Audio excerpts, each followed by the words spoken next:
Pues buenas noches a todos. Bienvenidos a un conversatorio más de aquí del Frente Amplio de Mexicanos en el Exterior.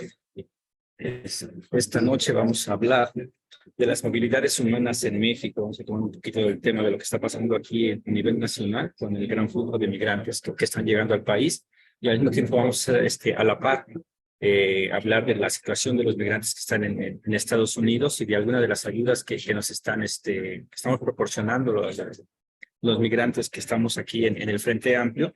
Esta noche tenemos de invitada especial a Martina Grifaldo, es parte del Frente Amplio, y vamos a hablar con un poquito cuando se toque el tema de lo que son las visas humanitarias. Pero para dar inicio, los voy a poner un video para dar el contexto de lo que vamos a hablar. Los organismos internacionales reconocen la complejidad que tiene la migración internacional en sus distintas escalas territoriales, así como sus puntos de intersección con distintas formas de movilidad humana, como el refugio y el desplazamiento forzado. En México, en la emigración están presentes otros países de destino además de Estados Unidos, mientras que la migración de retorno es una constante en la dinámica del fenómeno migratorio.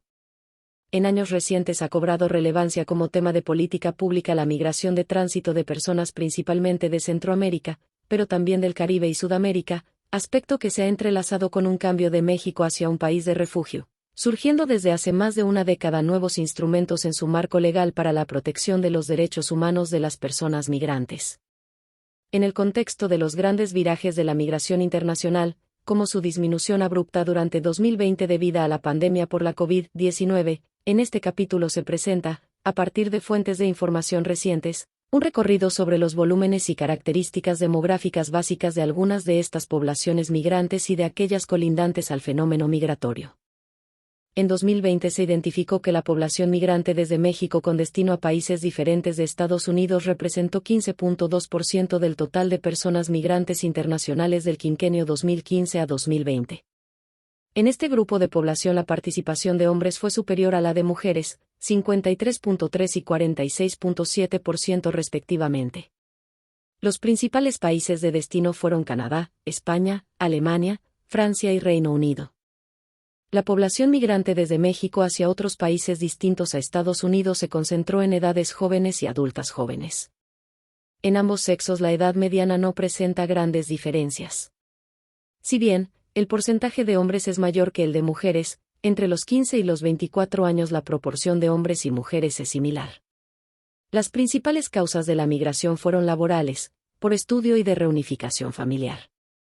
La población migrante de retorno rondó las 320.000 personas en 2020, 9 de cada 10, 89.6%, regresaron de Estados Unidos, prevaleciendo los hombres.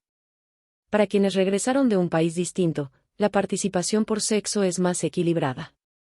Por edad, quienes regresaron de la Unión Americana se concentraron entre los 20 y los 49 años, 66.0%, y desde los 5 hasta los 49 años, 84.8%, para quienes regresaron desde otro país. Jalisco, Michoacán y Guanajuato fueron las primeras 3 entidades de residencia de las personas migrantes que retornaron de Estados Unidos. Estas se ubican en la región migratoria tradicional con la Unión Americana. Para quienes retornan de un país distinto, las entidades de residencia más importantes se localizan en la región Centro, Ciudad de México y Estado de México, y en la región tradicional, Jalisco. La movilidad cotidiana tiende a ser intensa entre los municipios de los grandes conglomerados urbanos integrados económica y demográficamente. También la colindancia entre 2 o más países tiende a generar patrones de movilidad específicos.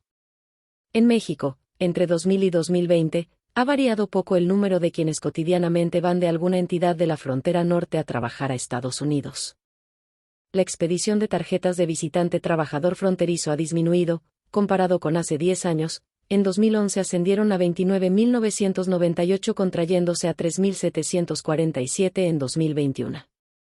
De acuerdo a sus características sociodemográficas, en este último año 13.7% correspondió a mujeres y el mayor grupo de edad al que fueron otorgadas fue a jóvenes entre 20 a 29 años, 44.2%.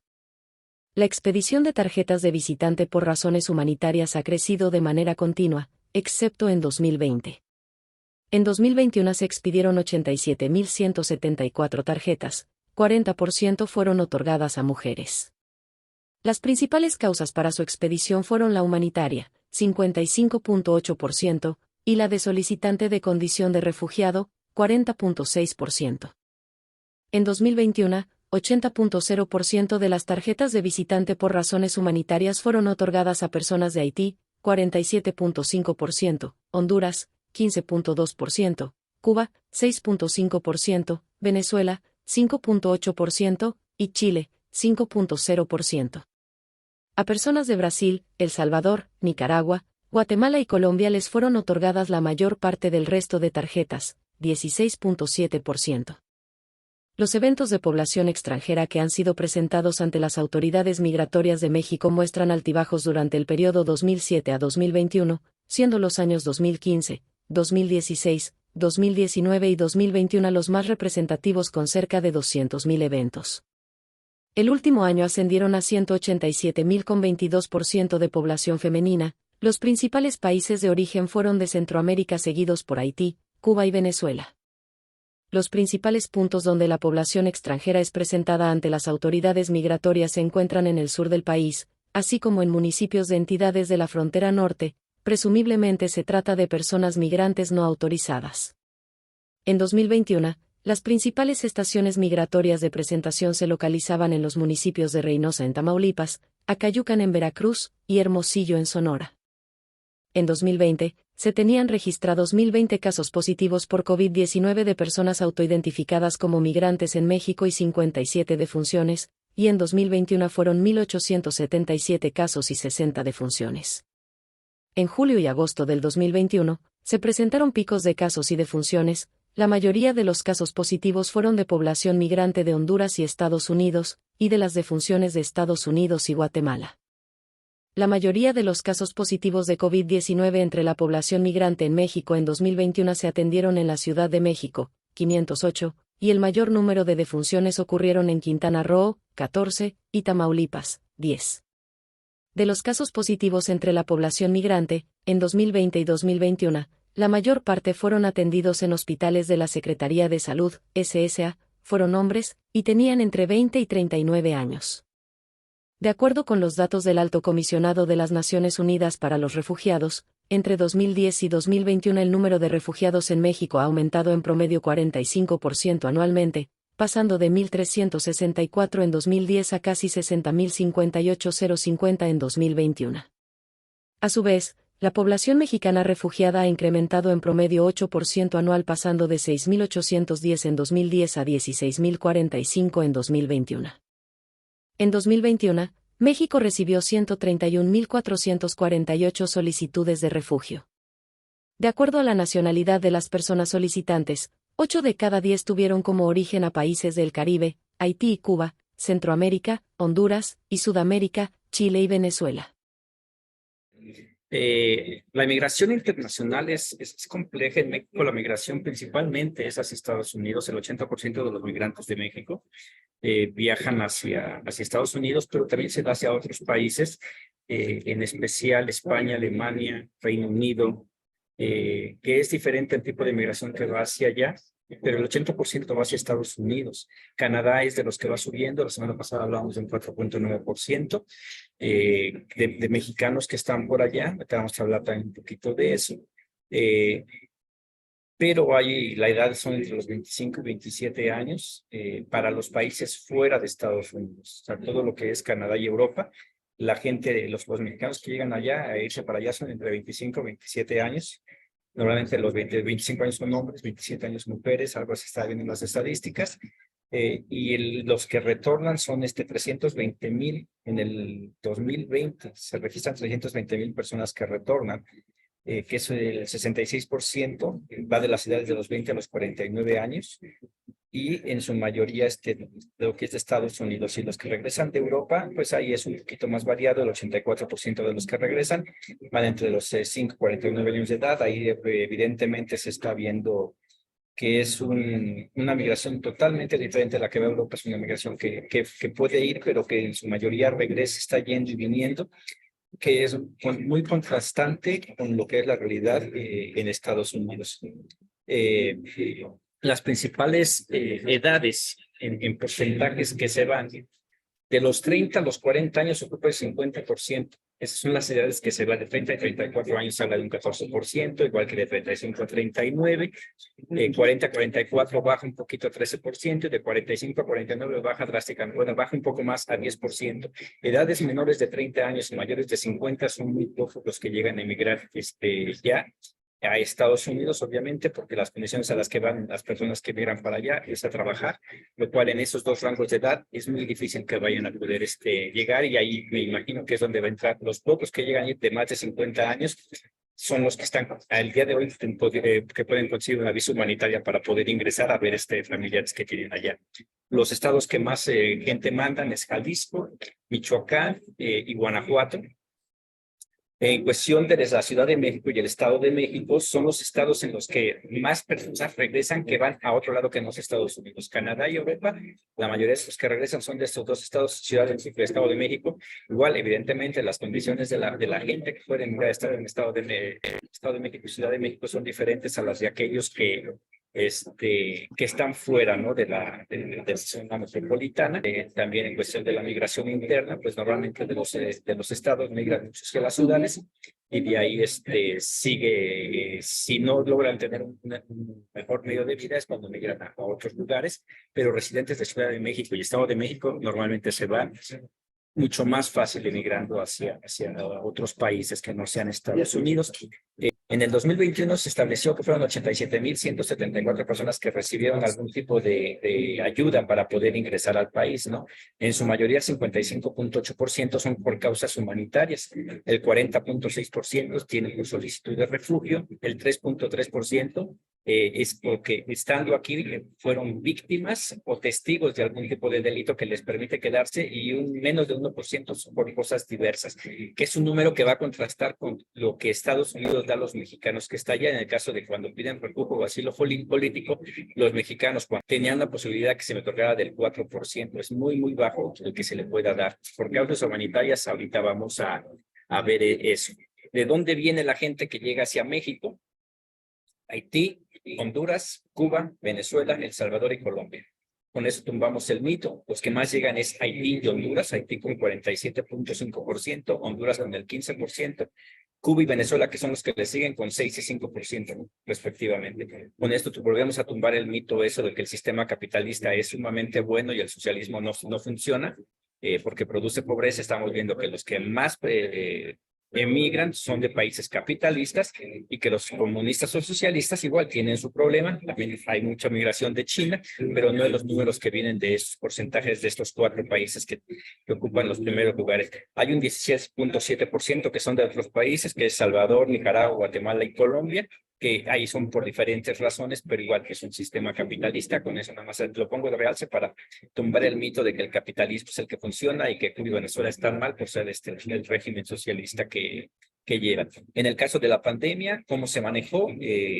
Igual habría que contrastar. Se critica mucho al gobierno actual por cómo manejaron la pandemia, pero en los números, aquí en México en el 2020, de 1,020 casos que hubo, solamente 57 fueron defunciones, murieron. Y en el 2021, de 1,877 casos, solamente 60 murieron, 3 más. Y eso que el número casi se duplicó. El índice de muerte se mantuvo perfectamente en el mismo rango. De los casos, en donde más se dio fue en Honduras, Estados Unidos, y solo se dio en la Ciudad de México, igual porque es un lugar donde llega demasiada gente. Y de los que murieron fueron ciudadanos norteamericanos y guatemaltecos. Entonces, este es el contexto así breve con el que abriría. Y iría con el primer tema, que es pues aquí estás, Martina. Si nos puedes compartir, viendo los números que te estoy proporcionando de lo que es las personas que piden una visa humanitaria aquí en México, si más o menos tienes números, lo problemático que es en México el sistema migratorio es sumamente complejo. El solicitar papeles y eso se hace muy, muy complejo. Algo que la mayoría de los migrantes que estamos allá no sabemos lo difícil que es, y la necesidad que hay de la comunidad, de que quieren ver a sus familias que salieron por diversas razones y que el día de hoy están atrapados sin poder salir. Entonces, te cedo el uso de la voz. Adelante, Martina. Gracias, muchas gracias por este espacio, y bueno, con mucho gusto comparto el conocimiento que yo he tenido y la experiencia que tengo. Voy a hablar pues yo estoy acá en Estados Unidos, ¿no? Pero inmigrantes somos en Estados Unidos, en México y en cualquier parte, y las leyes deberían de ser iguales. Nosotros acá en Estados Unidos, una visa humanitaria, hay dos clases de visa humanitaria. Una cuando un familiar está aquí en una situación de grave o muerte, eso es suficiente para que su familiar de México, ya sea padres, abuelos y hermanos, pidan una visa humanitaria. El gobierno de Estados Unidos sí se las concede. De hecho, yo con la organización Alianza Latina Internacional hemos ido hasta el puente a acompañar a algunos de nuestros paisanos que necesitan venir para acá. Entonces sí se puede, deben de traer, y les digo lo que necesitan, porque mucha gente me habla y me pregunta qué necesitan. Cuando tienen un familiar, nuestros paisanos en México que está acá en Estados Unidos y que está en el hospital con problemas que ya va a morir muy grave y que no le dan esperanzas de vida, lo primero que hay que solicitar es la carta del hospital. Con esa carta del hospital, la familia se viene a la frontera, a cualquier frontera que le quede cerca, y trae sus documentos, por supuesto, su credencial de lector, su pasaporte. Es muy importante eso, el acta de nacimiento, y vienen y ahí les tienen que dar una visa humanitaria. La visa humanitaria urgente es solamente por 10 días. Ya después, cuando acá, si el familiar no fallece o se va a tardar un poco más, le pueden extender. El consulado en eso sí le ayuda, porque para conseguir la visa humanitaria el consulado no ayuda en nada. Eso lo tienen que hacer los familiares solamente, y nosotros como organización cada vez les ayudamos, y habrá otras organizaciones que también lo hacen. Pero ya estando acá, si necesitan más un tiempo extra, pues los ayudan. Eso es para que vengan los familiares para Estados Unidos y se despidan de su familiar que pues ya está en terminal, ¿no? Hay otra visa humanitaria que se da aquí en Estados Unidos ya, y esta es para los que son víctimas de un crimen, para los que también son testigos de un crimen. Por ejemplo, si los roban, si les ponen la pistola en la cabeza, si los golpean, si están en una tienda y los golpean, por ejemplo, si vienen cruzando la frontera y los coyotes los abandonaron, todo eso ellos califican. Claro que deben estar muy bien informados, pero hay un alto número de los que solicitan esta visa. Hay que saber cómo solicitarla, porque desafortunadamente nuestra gente pierde muchas oportunidades por no saber. Y lo mismo sería en México. En México ya fueron víctimas, ya están ahí, pues ya se les debería dar una visa humanitaria, ¿no? La visa humanitaria en el caso de un crimen, esa es, pues es por tiempo indefinido, ¿no? Porque los dejan quedarse aquí en Estados Unidos y los dejan aquí, y hasta que les resuelvan su caso, eventualmente muchos consiguen sus documentos. La visa humanitaria urgente, cuando vienen a ver a un familiar que está muy grave y que vienen a despedirse, les digo otra vez, pueden venir los papás, los hermanos, los abuelitos, pueden venir para acá, para Estados Unidos, a despedirse de su familiar. Pues esa visa es solamente por 10 días. Pero es muy fácil solicitarla. Lo único, he sabido de muchos paisanos que han muerto sin ver a sus familiares porque no saben de este beneficio. Y lo que yo les recomiendo muchas veces es cuando hay una víctima, ya sea de violencia doméstica, de un crimen, de un asalto, que soliciten una visa. Es muy fácil cooperar con la policía y decirle a la policía, yo fui víctima, y asegurarse de que en el reporte de la policía se ponga víctima de crimen. Eso les ayuda para que tengan una visa humanitaria también. Es cuanto, Diego. Perfecto, muchas gracias, Martina, porque ahorita que tenemos a alguien aquí desde ya nos había hecho la solicitud de que investigáramos sobre exactamente una visa humanitaria para un familiar ya de edad pues avanzada, pero ahí no sé si existiese. El caso aquí, por ejemplo, es el papá vive aquí, de cuántos viejitos no han dejado aquí los familiares, se van para allá y los hijos no pueden venir. Entonces ahí viene el problema, ¿no? O sea, no pueden regresar, y ahora menos con lo caro que está el cruce fronterizo. ¿Cómo hacer para ese viejito que está en México, que no representa ningún problema para Estados Unidos, porque no va a ir a trabajar, para llevarlo? No sé si existe algún tipo de ayuda para esta gente. Nosotros estamos trayendo grupos de padres que vengan a visitar a sus hijos Los papás deben de tener más de 65 años y deben de tener 10 años de no ver a sus hijos. De hecho, tengo un grupo en Guanajuato que primeramente Dios viene en diciembre. No lo trajimos, ya lo teníamos la cita cuando llegó el COVID y nos pararon todo, pero ya tenemos la cita otra vez para diciembre. Y sí se puede, lo que nosotros queremos es que se reencuentren, que haya ese reencuentro familiar. Y el gobierno de Estados Unidos sabe y otorga las visas. Las otorga por 10 años. El permiso se los dan por 3 meses, creo que por 4 meses.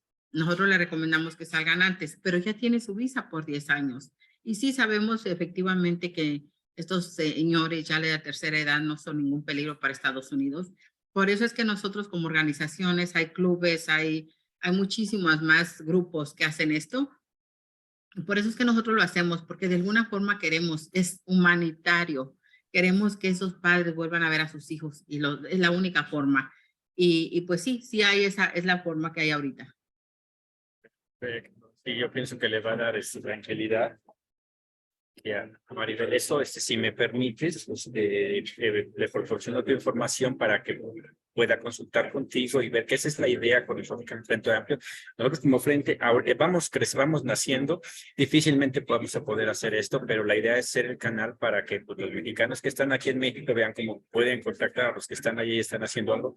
Y ojalá y muy pronto podamos tener una red de directorios de todas las organizaciones que están. Podemos ser ese puente de decir, oye, se ocupa eso de ayuda, ok, vete, ayuda a este. Y entre más tengamos nosotros, las personas que nos estén apoyando, siguiéndonos, comentándonos cuáles son sus necesidades, tanto en México como en Estados Unidos, más fácil vamos a poder llegar con las autoridades, tanto de aquí como de allá, para decir, esta es la necesidad que tenemos, estas son lo que queremos que nos ayuden y va a ser más fácil que nos puedan ayudar. Igual, allá lo habíamos hablado a principios de año, la dificultad que tuviste ahí por exactamente la suspensión de las citas, que me vi imposibilitado de hacer algo porque igual vamos apenas naciendo y es muy difícil poder hablar con alguien, pero entre más conocemos del tema, también por eso nos estamos metiendo en el tema de los que están aquí, los migrantes que nos están llegando a México, saber que también van a tener las mismas necesidades que la comunidad mexicana tiene en Estados Unidos.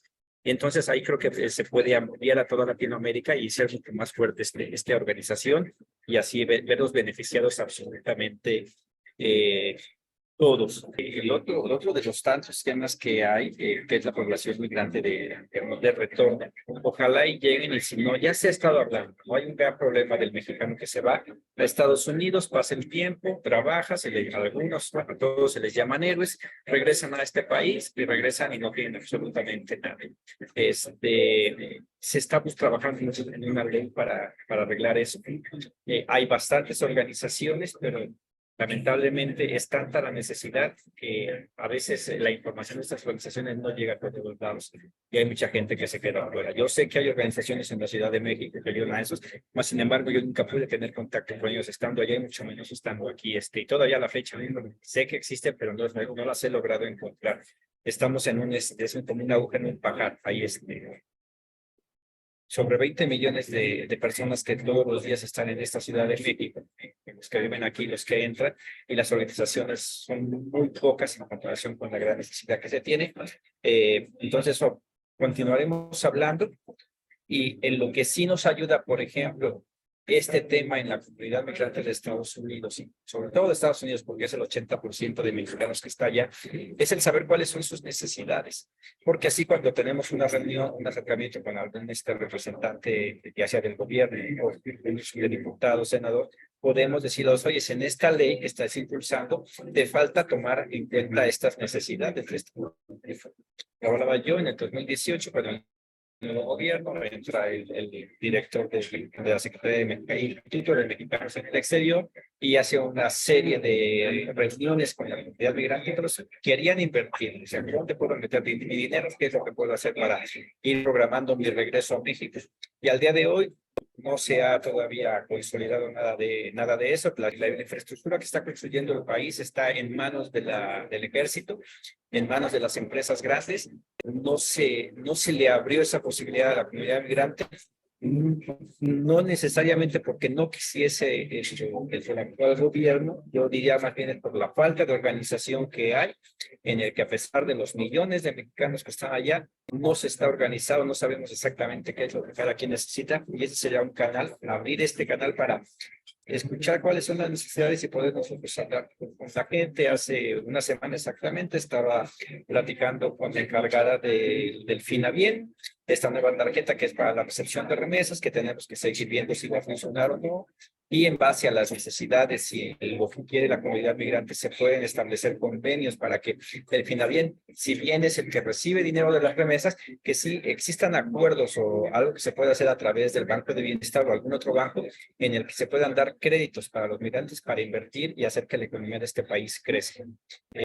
La población fronteriza residente en México, que es un problema que ya está y que va a crecer en los próximos años.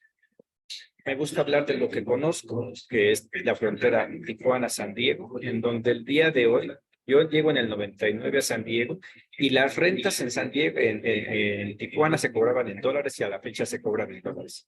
Que ahorita no es tanto negocio porque el dólar ha bajado, pero que sí era un problema cuando teníamos ese peso volátil que de repente estaba a 10 pesos y de repente se iba a 2 y a 3 y seguía subiendo hasta 25, me iba un poquito más en la época de la pandemia, y que los mexicanos que viven en la frontera tenían que pagar en dólares. ¿Por qué? Porque tienes a un cúmulo de migrantes que llegan a las ciudades fronterizas para intentar cruzar hacia el otro lado y que mientras no pueden pasar, ahí están y llevan dinero o sus familias les están mandando dinero y eso hace que las cosas suban, perjudicando a la persona que es nativa de estas ciudades. Y después el otro gran problema que nadie habla, que es la migración no regulada de ciudadanos norteamericanos o residentes norteamericanos que pasan a vivir de este lado de la frontera, pagando lo que para ellos son unas rentas sumamente baratas, pero que eso hace que todas las rentas suban y obligando a que el nativo de estas ciudades tenga que pagar, bueno, se ve imposibilitado para pagar ciertas cosas. Un departamento, hablábamos la semana pasada en San Diego, California, en Los Ángeles, que está sobre $2,500 y te puedes encontrar exactamente el mismo y mucho mejor en Tijuana por poco más de $1,000. Y los ciudadanos americanos que pasan de este lado de la frontera se agarran su tarjeta a la Sentry, en la cual no tienen que hacer las 4 horas normalmente que se tardan para poder pasar y pueden pasar en incluso de media hora hacia Estados Unidos. Eso es algo que muy poco se habla, que no hay un número donde diga que se está viendo beneficiado el ciudadano norteamericano, pero que sí está perjudicando a este lado de la frontera, encareciendo las cosas. Que si llegase a darse todavía de que siga bajando el peso, que el dólar que esté más accesible, pues no va a ser tanto problema, pero aún así sigue siendo ahí algo para observar, para estudiarse y algo de lo que sí se tiene que hablar. Otra de las cosas que quiero abordar el día de hoy es el Canadá. Canadá es el segundo país con más mexicanos fuera, que no se compara en nada a Estados Unidos. Estados Unidos tiene el 80% de mexicanos que están allá y Canadá tan solo arriba del 4%. En el 2022 se dieron 26,000. Se creía que había 26,000 jornaleros agrícolas que viajaban hacia Estados Unidos y Canadá con visas temporales de trabajo. Y este año, o el año pasado, en 2005, se estimaba que entre 300 y 500,000 personas eran indocumentados en Canadá. Para el 2022 se habla de 1.6 millones de personas que son residentes no permanentes en Canadá, lo cual quiere decir que tiene una gran población de mexicanos indocumentados. Porque si tomamos que son 26,000 las visas de trabajo que se dan, habla de que hay un gran porcentaje de población que está de aquel lado sin ningún tipo de documentación y trabajando de manera indocumentada porque ha salido mucho más barato, más fácil viajar a Canadá. Si hablas de que tu boleto pasar a Estados Unidos para estar de manera indocumentada está sobre los $10,000, te sale mucho menos de eso agarrar un boleto de avión, viajar a Canadá, en donde el proceso de entrada es sumamente fácil. A finales del año del 21 fui a Canadá y es sumamente fácil entrar. Llevas tu pasaporte, pagas $7 canadienses para poder ingresar, lo pagas desde aquí de México a través de una aplicación. Llegas ahí, escaneas tu pasaporte y empiezas a pasar por 3 o 4 puertas y ya estás en Canadá y nadie te intercepta, ni te pregunta, ni te cuestiona nada. es sumamente fácil llegar a Canadá. Entonces, esto se ve en las personas que han estado yendo para allá. Obviamente, Canadá tiene un clima muy difícil, mucho frío, casi todo el año, y obviamente hay mucha gente que por eso no se va. Pero sí hay un gran número de mexicanos indocumentados de aquel lado y que muy pocas veces se habla, y que habría que revisar si sus condiciones laborales se están siendo respetadas, porque a pesar de que es un número relativamente pequeño, pues es insignificante. 1.6 millones de personas es bastante importante como para que se vea. La movilidad humana en México es un tema que muy pocas veces se habla bastante de lo que nosotros como comunidad de mexicanos migrantes queremos que nos ven en Estados Unidos, mas sin embargo pocas veces hablamos de lo que pasa en México. En México está habiendo un flujo de migrantes muy, muy fuerte, con un mensaje de Estados Unidos primero de que se les iba a dar papeles, se les iba a dar por lo menos la posibilidad de iniciar una solicitud de asilo, y que el día de hoy lo suspende con el título 42, en el cual en automático llegaban, los regresaban, pero ya estaban sus papeles ahí para iniciar un proceso, y el día de hoy que los forzan y que pidan desde su lugar de origen el asilo, pero se quedaron muchos en medio del camino, ¿no? Muchos que ya venían hacia México y que están atrapados y que difícilmente van a poder pasar, y que cuando pasen, en el momento en el que les nieguen esa visa, los van a tener que regresar. Y muchos de los centroamericanos que el día de hoy están en la frontera y que van a ser rechazados van a quedarse en México, van a decidir quedarse aquí. Lo vimos desde hace años, haitianos que han estado llegando a Tijuana y que nos han mandado a colonias que de donde aparentemente no se puede vivir. Ellos han empezado a crear sus comunidades y van a hacer que siga creciendo Tijuana, y me imagino que lo mismo es en toda lo que es la frontera. Entonces, todo este flujo migratorio que está llegando, casi todo se centra en lo que es el sur de México, donde entran demasiada gente, y por más que los quieran controlar, y no es controlarlos para que no entren, sino para que ingresen de manera segura, porque también pocas veces se habla de lo que sufre el migrante una vez que entra a México. El pasar de México, toda la frontera hasta, o sea, la frontera norte, de la sur a norte, son robados, son asesinados, son violados, o sea, sufre bastante el migrante en su trayecto por México. Antes se hablaba mucho de un tren, de la Bestia, lleva meses que no está en operación, no sé si se vaya a volver a reactivar o no, pero sí hay ciertos problemas en cuestión de cómo pasa la gente hacia por el territorio mexicano, que se tiene que hablar.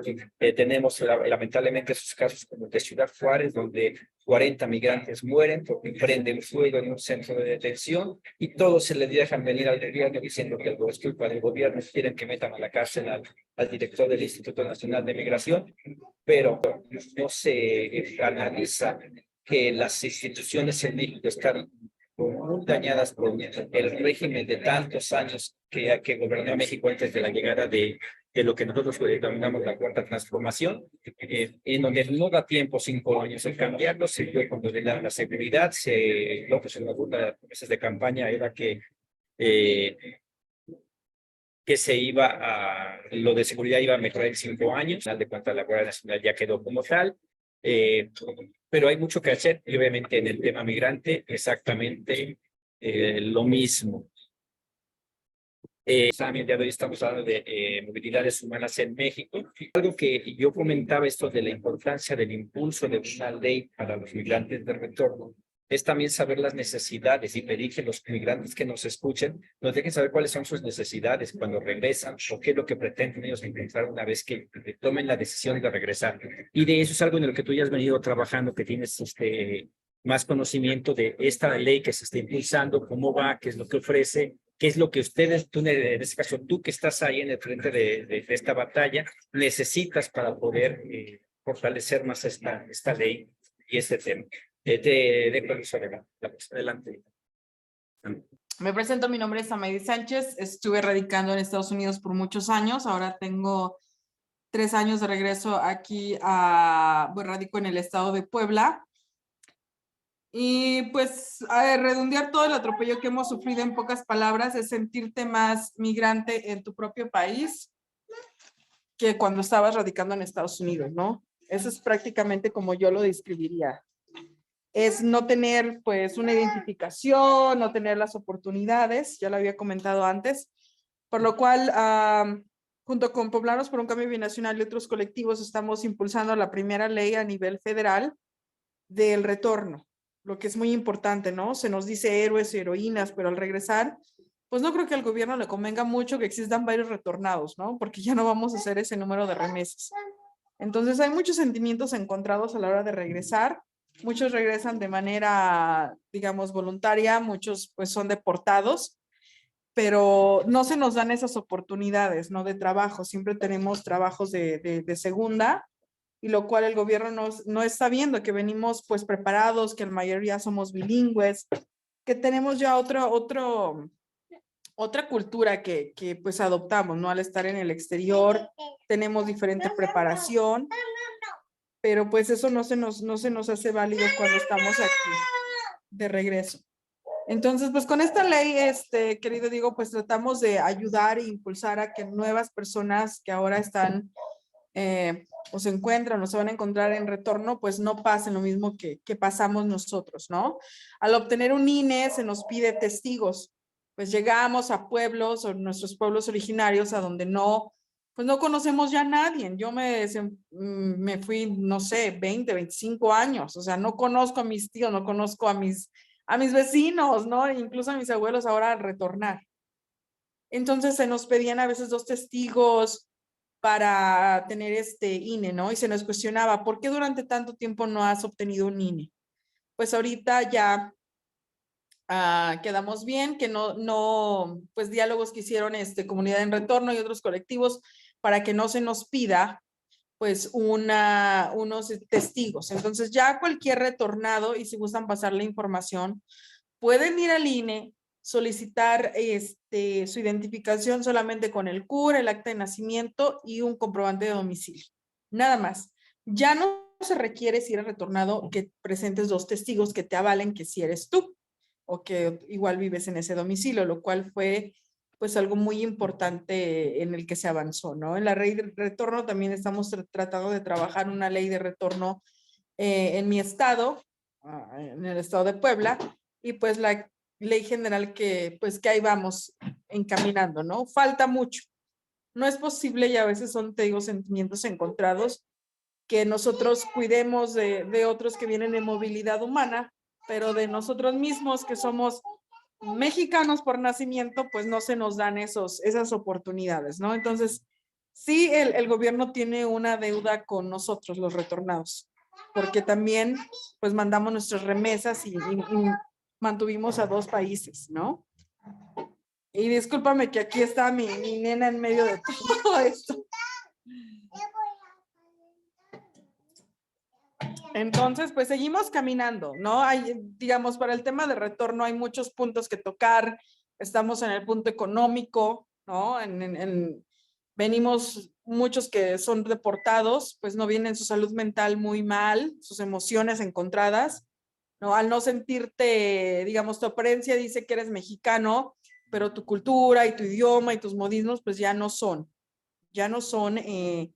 pues mexicanos, ¿no? Y ya no encajas aquí, pero tampoco encajabas allá. Entonces hay digamos, descomposición de tu identidad, ¿no? Ahora tenemos que volver a reinventarnos, tenemos que volver a ver qué oportunidades hay para nosotros, y te das cuenta que no hay ni una, que estamos siendo más migrantes aquí que en el exterior, ¿no? Porque allá te dan una educación y no te cuestionan tu estatus legal. Aquí a nuestros niños retornados, yo tengo una niña americana, pues que no puede estudiar porque tiene que tener la boleta, porque no hay la misma acreditación, porque no hay maestros bilingües, no hay maestros que enseñen inglés, la niña no hay ninguna preparación para que esos niños se reintegren a lo que es la historia de México, o sea, no hay nada de eso, hay una carencia, ¿no? A nivel primaria tiene que ser ya un requerimiento, ¿no? Que el inglés se incluya, ¿no? Pero pues no lo es, ni tenemos libros. Ahora, si vamos a ver un libro, pues cuesta 400, 500 pesos. ¿Quién va a invertir, no? Digamos, te hablo en zonas como la mía, que es la Mixteca poblana, ¿no? Donde hay muchas carencias. Entonces, sí, hay muchos detalles, ¿no? Salud mental, economía. Entonces, pues hay que hacer más foros y más, para informar a la comunidad que desconoce de todo lo que pasamos los retornados, y que se sensibilicen más con nosotros. Gracias, Sammy. Efectivamente, ¿no? Hay que hablar, hay que seguir hablando. pero dicho, una de las mejores organizaciones que hay de migrantes en Estados Unidos es Poblanos. Pero lamentablemente, si estuviera todo bien, no tendríamos estos problemas a los cuales nos enfrentamos el día de hoy. Regresamos, no somos ni de aquí ni de allá, aunque queramos, tenemos muchas cualidades, algunos pudimos estudiar allá, pudimos manejar, si no dominar, pudimos sí manejar el idioma inglés, mas sin embargo regresas a un país al que has ayudado a salir adelante, porque lo tenemos que poner así, no era... Si bien que es obligación para nosotros apoyar a nuestras familias, es obligación del gobierno proporcionando los medios necesarios para nosotros no tener que salir del país para hacer lo que deberíamos hacer en nuestro país. Tener una educación de calidad, gratuita, no como la que existe en México, la que no es gratuita. Aquel que dice que toda la educación es gratuita es mentira. En México tienes que pagar por libros, por cosas que normalmente que gana poco dinero no tiene, sin embargo se ve forzado a pagarlo. En Estados Unidos es gratuito. Tiene de tener derecho a un empleo bien remunerado. Se hablaba hace poco y no es gracioso, pero dice que el rico piensa que el pobre piensa que el rico gana 35,000 pesos a 50,000, el rico piensa que el pobre gana exactamente eso, cuando los salarios en México son de risa de 6,000 pesos, si bien y que eso con eso no te permite absolutamente nada. Entonces, todos aquellos que nos vemos forzados a salir porque no encontramos medios para poder subsistir en este país, es una deuda que tiene el gobierno, los gobiernos, el que está, los que pasaron, los que vendrán para cambiar esto. Y que nosotros como comunidad, por más que estemos trabajando y esforzándonos allá, pues lo hacemos porque es el beneficio para nosotros, pero es la necesidad de que tenemos que informarnos para hacer valer nuestros derechos. Nadie debería de salir de su país. Es cierto, una migración que movilidad humana, ¿no? No es, pero migración es una vez, movilidad humana cualquiera puede moverse, ¿no? Y viajar hacia cualquier país, ir a estudiar, entrar, salir. Se habla de migración cuando en las estadísticas se habla de los migrantes una vez que pasan ciertos meses en que ya salieron de su país y no pretenden regresar. En Estados Unidos el 80% de la gente que va, que es el 80% de la migración total, la mayoría se queda para allá, que son migrantes que no tienen esa posibilidad de volver a regresar, que ha ido cambiando esa movilidad. Antes a lo mejor se daba, había unas caravanas grandísimas de mexicanos que regresaban a México en la época de vacaciones, que el día de hoy se deja de hacer. ¿Por qué? Pues obviamente porque no es tan fácil volver a pasar, ¿no? Se hablaba de que era muy difícil en 1986 pasar la frontera. En Tijuana se pasaban corriendo en sentido contrario para meterse a San Diego. Eso era en el 86 y ya se contrataban coyotes hasta para hacer eso, no pasar por el cerro, que era relativamente fácil en los 90s, que a finales de los 90s, en 2000, ya era un poquito más difícil, pero no existían los medios de seguridad que existen el día de hoy. Todavía te podías pasar saltándote la barra del aeropuerto, podías acceder hacia Otay y de ahí ya ingresar hacia San Diego. El día de hoy está completamente cerrado y te tienes que ir hasta cerros muy entrados, casi llegando a Mexicali, son 5 días, a 5 días de estar caminando por el cerro, y que ojalá y no te pierdas, ojalá y no te mueras para poder llegar al punto donde te van a recoger. Todavía intentar pasar una petición de migración para poder llegar a San Diego. Y la historia se debe de repetir un poquito en las demás ciudades fronterizas, ¿no? Que cada vez se vuelve más difícil, más caro, pero que no frenan este flujo migratorio que le conviene bastante a Estados Unidos, y bien lo decía Sammy, a México también. ¿Qué haría México sin tanto dinero que entra? Se está proyectado 60,000 millones de dólares que entran este año. Yo creo que van a ser más. ¿Por qué? Porque hay una cantidad inmensa de migrantes centroamericanos, inclusive europeos, estacionados, ya no nada más en la frontera sur, que era donde antes había muchos, ya están inclusive aquí en la Ciudad de México. Tenemos un gran problema con los haitianos que no saben a dónde guardarlos, están viendo cómo los mueven porque les quieren dar su papel para que puedan llegar a la frontera norte. Y obviamente esa gran cantidad de personas que están en la frontera norte, que pues siempre han estado ahí, intentando pasar y que al final se quedan ahí, eso están recibiendo también estas remesas. Y eso entra en el número y eso se está utilizando ahí. O sea, va a haber un gran ingreso de dinero, pero que lo hablaba la semana pasada y lo voy a hablar creo que son 3 semanas cuando tocamos exclusivamente el tema de remesas. No va para la generación de riqueza y de una mejora real de la población, del nivel de vida de la población. Eso es lo complejo, esa es la diferencia entre la movilidad humana y la migración. El día de hoy espero que sirva este conversatorio, igual como es un pasito más de lo que estamos dando para informar a la población, tanto en México como los migrantes en Estados Unidos, de cuál es el verdadero problema de la migración, hablar absolutamente de todo, para poder entonces sí poder exigir ciertas cosas, ¿no? Porque ya no es pedir. Y creo que la población migrante es la que menos tiene que pedir porque se habla desde la época de los braceros, en los 70s, y todo el flujo migratorio en los 80s, 90s, hasta el día de hoy, en el que creo que ya vimos bastante, que es hora de que empecemos a recibir, ¿no? No debería una persona como su servidor, como Sammy, como cualquiera de los demás que nos está viendo, tener que estar sufriendo por ver cómo le voy a hacer el día de mañana, cuando llevamos tanto tiempo trabajando para sacar adelante este país.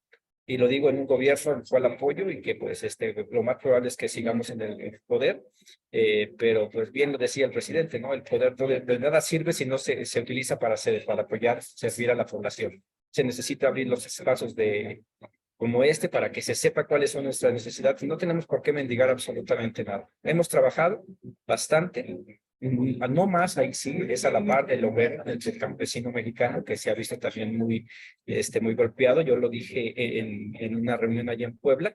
Los que hemos sido los pobres, pero no los no tan pobres, porque los pobres se han quedado aquí a morirse de hambre.